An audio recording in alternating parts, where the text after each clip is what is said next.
This is my Tesla Model 3, which I've done over 10,000 miles in now over 6 months.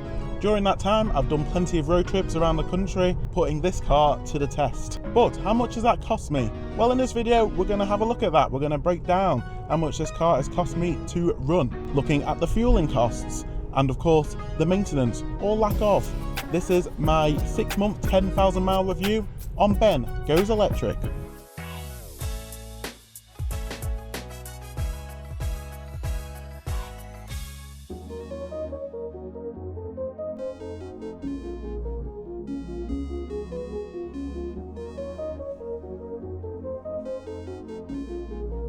So, my Model 3, which is the long-range all-wheel drive model, which I love for many reasons, like the premium materials around the car are absolutely lovely. The premium speaker system in this car with the sub and bass is incredible. The performance. And I've done a full video of the things that I like that you can see above now. Give that a watch. Now the important question is, should you get a car like this? Whether it's the Model 3 or Model Y, or even an EV in general, is it the right choice for you? Anyway, the weather is about to turn sour, so let's get inside and talk about the costing.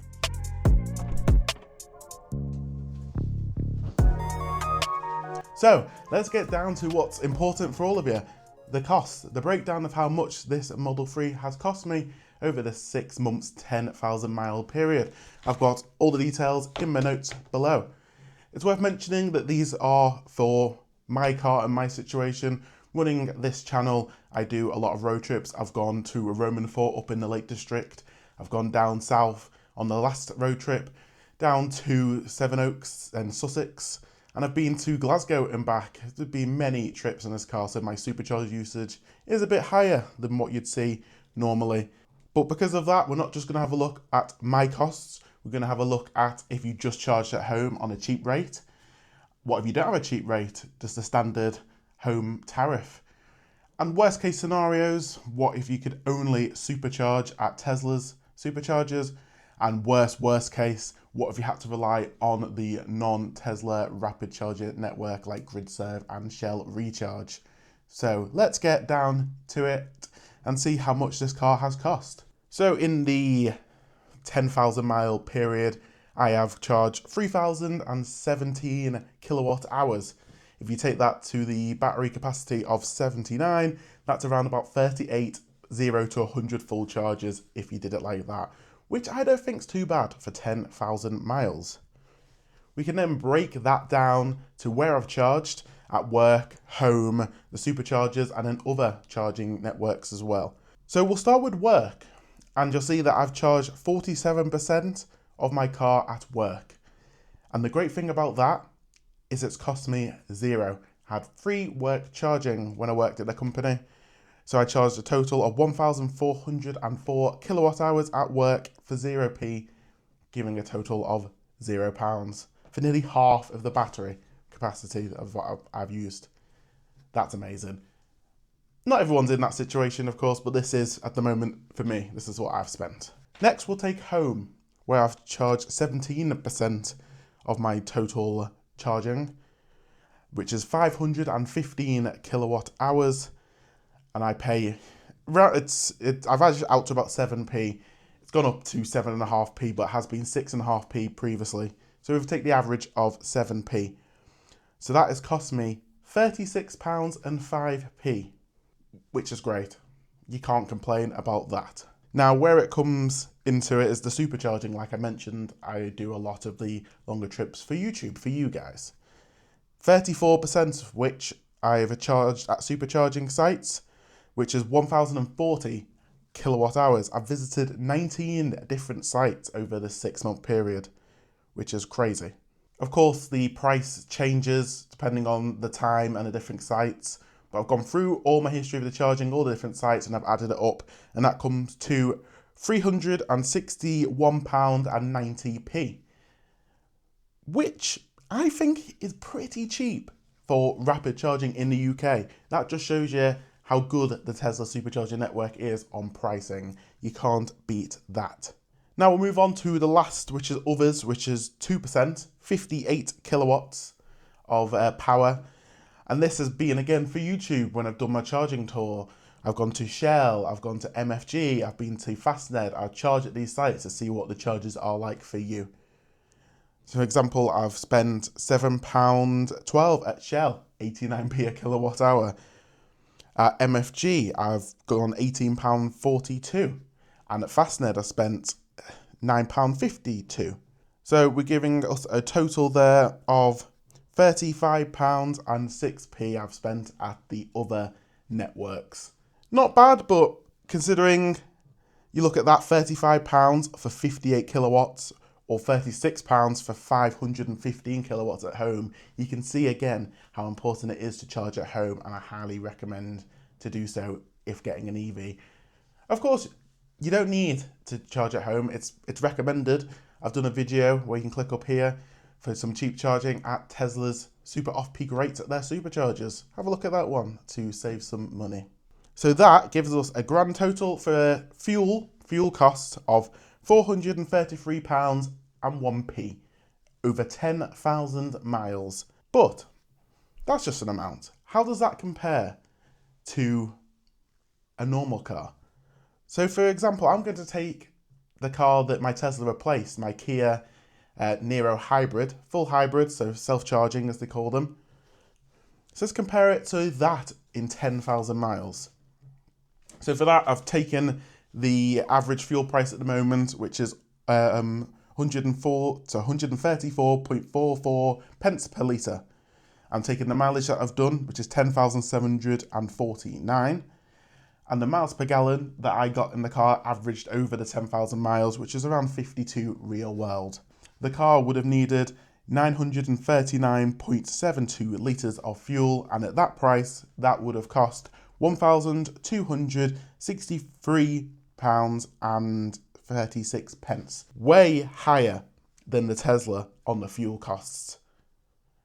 So you can see, even with my higher supercharging, the Tesla is still cheaper by a long margin. But that's not all. 10,000 miles, I'd need a service. So we'll take that car for its first service, which at the moment rates at Kia £218. And of course Tesla, no service plan at all. I've not had to spend anything on any servicing yet. All I've had to do is fill up the washer fluid twice. That's all that the Tesla has needed, which is crazy. But the Kia would have needed its first service to check its fluid levels and its belts and all that gubbins that... Do we need any more? Not really. So when you add that together, the 10,000 miles in the Kia would have cost £1,481.36. £1,048.35 more than the Tesla in the exact same period of time. So this car has saved me money there and then. Simple. Most of that is down to the cheap overnight rate, of course, at home. It's worth mentioning, though, that I have got some free supercharger miles. So in fact, all my supercharging has been free. It's not gone from my bank at all. So when you look at that, it's only really cost me £70 to do 10,000 miles with the home charging and then the other charging at non-Tesla superchargers. If you'd like some free supercharging miles, go down to the description and use my referral link when buying a new Tesla, and at the moment you can get 650 supercharging miles. Go and do a road trip yourself. We're not done there. We'll scoot over to the next page. Like I said, let's have a look how much it would have costed for other situations. Maybe these are your situations and it'll be able to help you judge how much this car would cost you. So let's take home. Let's say you don't need a supercharger network. You're only doing smaller journeys to and from work and you can charge at home every single night. So if you have an overnight tariff, 7p a kilowatt hour, which is quite common. I think it is going up though, so watch your space. That 3,017 kilowatts would have cost you £211.19 for 10,000 miles. £211. Crazy, comparing that to the Kia in the thousands. But what if you can't get a cheap overnight tariff for whatever reason? your energy supply doesn't offer me. I've got a smart meter. I hear you. So let's have a look. We'll take the average 26p a kilowatt hour in the UK's average electricity bill without a tariff. That would come to £784.42. So a big jump, I get that. More expensive than I've done at home and with supercharging network. But it's still cheaper than the Kia, the hybrid, the non-electric car. That's what's important. It's more, but it's still cheaper. Now I hear you, what if on the other spectrum, I can't charge at home, I haven't got a drive, I live in a terrace house, a flat, for example, common issues in the UK, which are stopping people getting EVs, of course. Supercharger network, of course, you could just rely on that. How does that look over these 10,000 miles and the 6 months? So first, if we take the average price at the moment, which is 39p a kilowatt hour at superchargers, round about peak times. So that would have cost £1,176.63. Still cheaper than the hybrid.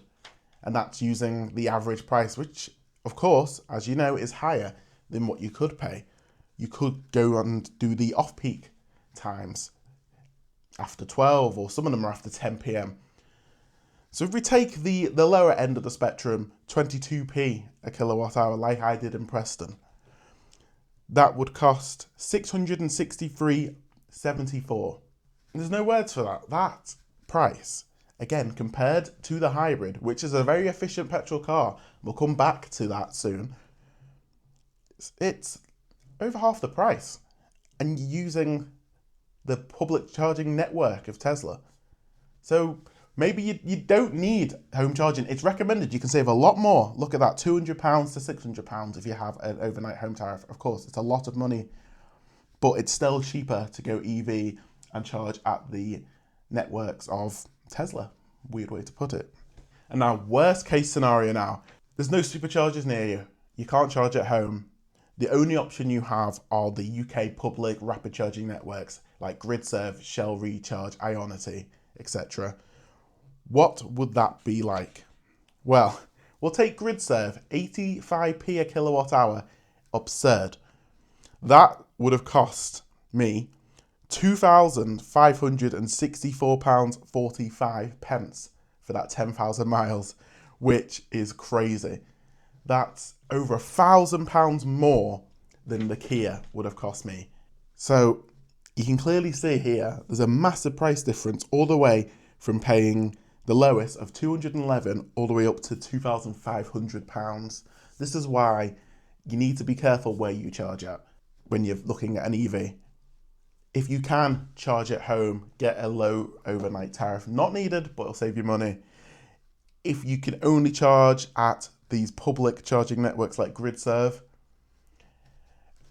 it's going to be hard to recommend an EV at the moment because it's absurd. You'd be paying more than you would in a petrol car. So, of course, charge at home if you can. If not, use a Tesla supercharger. Even if you've not got a Tesla, you can still use the open tour ones. They are ready available across the country, and you can pay £10 a month and pay the same price that Teslas do. So even if you've not got a Tesla, you can still charge for cheaper. But I've compared this now to my Kia Hybrid. It had 140 horsepower, 0 to 60 in like 10 seconds. This is the Tesla.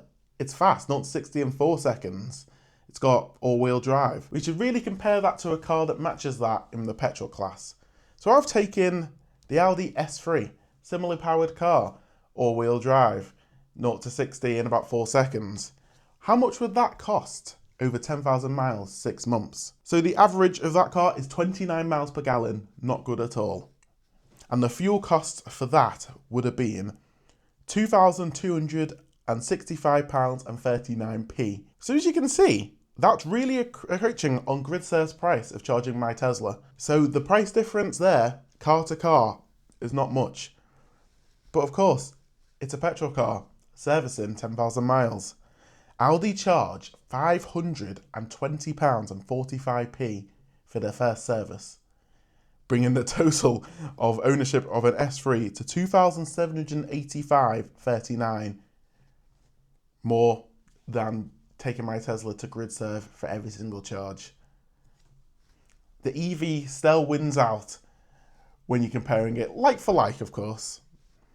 So if you were looking for a higher performance car that can do 0 to 60 in 4 seconds, I'd probably take this. I'd take the Tesla any day of the week. It's cheaper, it's faster really as well. It's interesting to see how much my car has cost over the 6 months and the 10,000 miles that I've owned it. Hope this video has helped to see what an EV costs in the real world over 10,000 miles, which I've managed in about 6 months. Nice and cheap. If you want to see me travel across the UK to look at the rapid charging situation, click here.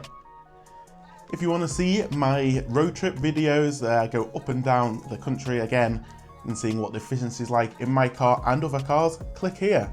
Thank you very much for watching, and I hope you enjoyed this video, and I will see you on the next one on Ben Goes Electric. Bye bye.